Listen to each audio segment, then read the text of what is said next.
హల్లెలూయా. దేవునికి స్తోత్రం. అందరికీ వందనాలు. దేవుని యొక్క కృప మీకు తోడైండునుగాక.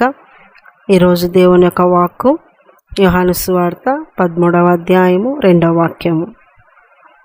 వారు భోజనం చేయుచుండగా ఆయనను అప్పగింపవలెనని సీమోను కుమారుడగు ఇస్కరియోతు యూదా హృదయములో అపవాది ఇంతకు ముందు ఆలోచన పుట్టించి ఉండెను. దేవునికి స్తోత్రం. ప్రియ దేవుని సంగమా, ఇంతకు ముందు అపవాది ఆలోచన పుట్టించి ఉండెను. అపవాది ఆలోచన పుట్టించి ఉండెను. ఎవరి హృదయంలో? ఇస్కరియోతు యూదా హృదయంలో. మరి ఇస్కరియోతు యూదా ఏమైనా అపవాది చుట్టూ తిరిగినాడా? అపవాదితో స్నేహంగా ఉన్నాడా? అపవాది శిష్యుడా అంటే కాదు. మరి యేసయ్య శిష్యుడు ఇస్కరియోతు యూదా.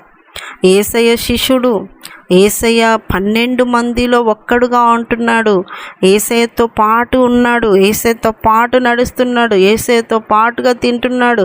అద్భుతాలు తెలుసు, ఆశ్చర్యకార్యాలు తెలుసు. యేసయ్య చేసిన ప్రతిదీ కూడా దగ్గరుండి చూసిన వ్యక్తిగా ఉంటున్నాడు. 12 మందిలో ఒక ముఖ్యమైన వ్యక్తిగా, డబ్బు సంచి కలిగినటువంటి వ్యక్తిగా ఉంటున్నాడు. అయితే అపవాది ఇంతకు ముందే ఆలోచన పుట్టించి ఉండెను. యేసయ్య పక్కన ఉంటే అపవాది శోధించకుండా ఉండలేదు. అపవాది యేసయ్య పక్కనున్నా కూడా శోధిస్తుంది. శోధించినప్పుడు శోధకునికి చోటు ఇవ్వకుడి, అపవాదికి చోటు ఇవ్వకుడి. అపవాదికి చోటు ఇచ్చినాడు. ఆలోచనలు పుట్టించి ఉండేను. ఆ ఆలోచనలు పుట్టించి ఉండేను ఎక్కడ? హృదయంలో. ఇర్మియా ప్రవక్త అంటారు, హృదయము అన్నింటికంటే మోసకరమైనది, ఘోరమైన వ్యాధి కలిగినది. అంటే ఆలోచనలను పుట్టించేటువంటిదిగా ఉంది. చెడు ఆలోచనలను పుట్టించింది. చేదైన వేరు ఏదైనా మొలుస్తుందేమో జాగ్రత్తగా పరీక్షించుకోవాలి. హృదయంలో చెడు ఆలోచనలను పుట్టించినప్పుడు అపవాది అది పుట్టిస్తుందని నువ్వు గ్రహించాలి. చాలామంది అపవాది పుట్టిస్తుందని గ్రహించక ఆ ఆలోచన వెంట వారి ఆత్మను నడిపించుకొని చివరికి చాలామంది కూడా జీవితం మీద విరక్తి చెంది చనిపోవాలనే తీర్మానంలోకి వచ్చేస్తూ ఉంటారు. ఫెయిల్యూర్స్ అన్ని చూసి ఇంకా నా జీవితము వేస్ట్ అనుకొని ఆలోచనలను, ఆ శోధకుడు పుట్టించే ఆలోచనలకి డిప్రెషన్లోకి వెళ్ళిపోతూ ఉంటారు. రకరకాలుగా ఆలోచనలలో పడిపోతూ ఉంటారు. దేవుని సంగమా, అపవాది దగ్గరుండి ఆలోచనలు పుట్టిస్తున్నప్పుడు యేసయ్య పక్కనే ఉన్నాడు. యేసయ్య పక్కన ఉన్నప్పుడు నువ్వు యేసయ్య దగ్గర ఉన్నప్పుడు యేసయ్య దగ్గరికి నువ్వు చేరి ప్రభు దగ్గర విన్నవించుకుంటే ప్రతి శోధకుని గద్దించి వేసేటువంటి శక్తిమంతుడు కదా యేసయ్య. అపవాది పుట్టించిందంట. ఇంతకుముందే ఆలోచన పుట్టించింది. ఆ ఆలోచనను ఎప్పుడు అమలు చేయాలా అని ఇస్కరియోతు యూదా సమయము కొరకు కనిపెట్టుకుంటా ఉన్నాడు తప్ప యేసు దగ్గరికి వెళ్ళి ఆ ఆలోచన అమలు చెయ్యకుండా ప్రభు దగ్గర కన్నీరు గార్చేటువంటి వ్యక్తిగా లేడు. ఒకటి ఏంటంటే యేసయ్య పక్కనున్నాడు. ఎంత యేసయ్య మన శత్రువా అంటే కాదు. యేసయ్య చాలా మంచి యేసయ్య, చాలా ప్రేమగల యేసయ్య, చాలా కనికరము కలిగిన యేసయ్య. విధవరాళ్లను కనికరించి వారి కుమారుని స్వస్థపరిచింది, చనిపోయిన వ్యక్తిని లేవనెత్తిన వాడు యేసయ్య. అనేక మందికి సహాయం చేసిన వాడు యేసయ్య. అనేక మంది రోగాలను తీసివేసిన వాడు యేసయ్య. ఇటువంటివన్నీ కూడా యేసయ్య చేసినాడు. ఆయనలో ఏ తప్పు, ఏ దోషము లేదు.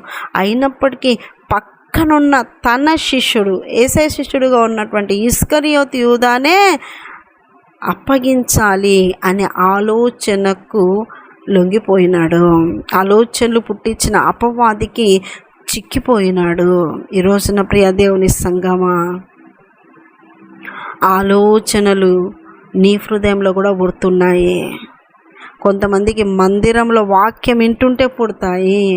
వాక్యం ఇంట్లో ఉన్నా బయట ఉన్న ఎక్కడైనా చదువుతున్నా కూడా పుడుతున్నాయి. ఆలోచనలు నీ హృదయంలో పుడుతూ ఉంటాయి. అయితే ఆ ఆలోచనలను నువ్వు అన్నింటినీ కూడా ప్రభు సన్నిధిలో అయ్యా ఈ చెడు ఆలోచన, ఈ నిరాశ ఆలోచన, ఈ యొక్క అపవాది దుష్ట ఆలోచన, దుర్మార్గపు ఆలోచన, ఇతరులకు నష్టం చేసే ఆలోచన, ఇంకా రకరకాల ఏ ఆలోచనలు నీ హృదయంలో పుడుతున్నాయో వాటన్నింటి విషయంలో ప్రభు దగ్గర కన్నీరు గార్చి ప్రార్థించుకోవాలా. దేవుని యొక్క మాట దేవుడే చెప్తున్నాడు, నరుల హృదయం యొక్క తలంపులు ఊహ అంతా కూడా చెడ్డది.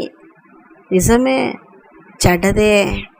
కానీ ఆ వ్యాధి, ఆ చెడు యేసు రక్తముతో నయమైపోతుంది. హృదయం యేసు రక్తంతో కడగబడుతుంది. హృదయం యేసు రక్తముతో అలాంటి తలంపులు ఊహలన్నీ తుడిచిపెట్టబడతాయి.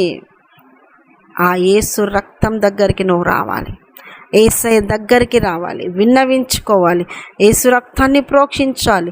మనస్సాక్షి, హృదయము అంతా కూడా శుద్ధి అయిపోతుంది. ప్రియా దేవుని సంగమ, నీ హృదయం ఎలా ఉంది? నీ హృదయ తలంపులు ఎలా ఉన్నాయి? వాక్యమునకు వ్యతిరేకంగా పుడుతున్నాయా? వెంటనే అడగాలి ప్రభుని, అయ్యా సోదకుని యొక్క ఆలోచనలు వాక్యమునకు వ్యతిరేకంగా వస్తున్నాయి, కనికరించి నాకు సహాయం దయచండి. సహాయము చేసే గొప్ప శక్తి కలిగిన దేవుడు. ఇంకా అనేక మందికి ఎన్నో రకాలైనటువంటి చెడు తలంపులు, మరణ తలంపులు, యాక్సిడెంట్ తలంపులు, ఈ రకరకాలైనటువంటి తలంపులు. భయపడకు, దేవుడు నీకు సహాయకుడు. యేసు రక్తం అంటేనే, యేసు రక్తములోనే గొప్ప శక్తి ఉంది. ప్రతి తలంపును, ఊహలను తుడిచివేస్తుంది, చెడునంతా కాల్చివేస్తుంది. నీ హృదయంలో పుట్టే ప్రతి చెడు తలంపును నువ్వు పూర్తిగా శుద్ధి చేసుకోవాలి అంటే యేసు రక్తమే అందుకు ముఖ్యము. ఇంకా ఎక్కడ లేదు. యేసు రక్తం ద్వారానే నీ హృదయము కడగబడేది. ఇస్కరియోతు యూదా ప్రభువును అప్పగించిన తర్వాత పశ్చాత్తాపడతాడు, కానీ క్షమాపణ పొందుకోలేకపోతాడు. అప్పగించక ముందే నీలో అది రావాలి. ఈ రోజున నువ్వు కూడా సమయం ఉండంగానే పశ్చాత్తాపడు. సమయం అయిపోయిన తర్వాత నువ్వు ఎంత కన్నీరు గార్చినా దొరకకపోవచ్చేమో రక్షణ. ఇప్పుడు సమయం ఉండంగా నువ్వు ప్రభు దగ్గర వేడుకో. హృదయంలో పుట్టే ప్రతి తలంపును గమనించుకో, ఊహలను గమనించుకో, పరీక్షించుకో. చెడా మంచా, చెడు అయితే ప్రభు దగ్గర కన్నీరు గార్చి వాటిని తుడిచివేసుకో యేసు రక్తంతో. మంచి అయితే ఇప్పుడు మంచి ఆలోచనలు పుడతాయి. నేను దేవుని సన్నిధిలో ఒక 3 గంటలు ఉపవాసం ఉండి ప్రార్థన చేసుకోవాలనే తలంపు పుడుతుంది. ఇది సైతాన్ తలంపు అని నువ్వు కొట్టేసుకోవద్దు. ప్రభు సన్నిధిలో గడపడం అనేటువంటిది సైతాన్ గాడు చెప్పడు.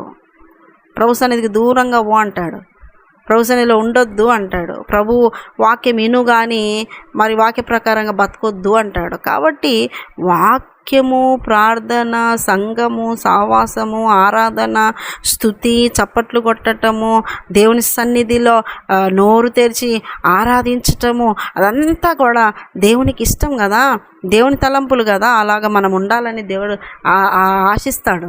మరి అవి ఆలోచనలు పుట్టించదు. ఒకవేళ పుడుతున్నాయి అలాంటి ఆలోచనలు, ఉపవాసం ఉండాలా, కన్నీరు గార్చాలా, ప్రవచనలు గడపాలంటే అది దేవుడిచ్చే మంచి ఆలోచన. అటువంటి వాటికి కూడా నువ్వు నిదానించొద్దు. ప్రవచనలో గడుపు. దేవుని తలంపులు కాబట్టి దేవుని దగ్గర ఇంకా ఎక్కువగా దేవునితో గడిపేటువంటి బిడ్డగా మార్చబడు. ఏ ఆలోచనలతో నీ హృదయం నింపబడిందో ఎప్పుడికి కూడా నిర్లక్ష్యం చేయక ప్రతి క్షణమును పరీక్షించుకుంటూ ప్రభు రక్తాన్ని ప్రోక్షించుకో. దేవుడు తన దక్షిణ హస్తంతో నిన్ను తాకుతాడు. ఆయన నీకు తోడున్నాడు. ఆయన నిన్ను ధైర్యపరుస్తాడు, బలపరుస్తాడు.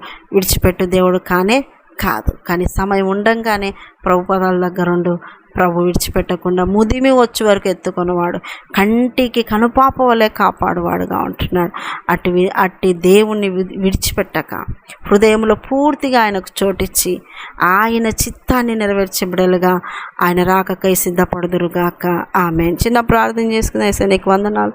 విన్నవారిని దీవించండి. అంతరంగంలో ఏర్పడే ప్రతి తలంపు, ఆలోచనలన్నీ కూడా ప్రభువా మరి పరీక్షించుకుంటూ నీకు ఇష్టకరంగా ఆలోచనలను కలిగి వారి ఆత్మీయ జీవితాన్ని ఎదిగించుకునే కృపను దయచేయమని అందరినీ కూడా విన్నవారిని అందరినీ ఆత్మీయంగా ఎదిగించమని రాకడికి సిద్ధపరచమని యేసు పరిశుద్ధ నామములో అడుగుతున్నాం మా తండ్రి. ఆమేన్, ఆమేన్, ఆమేన్.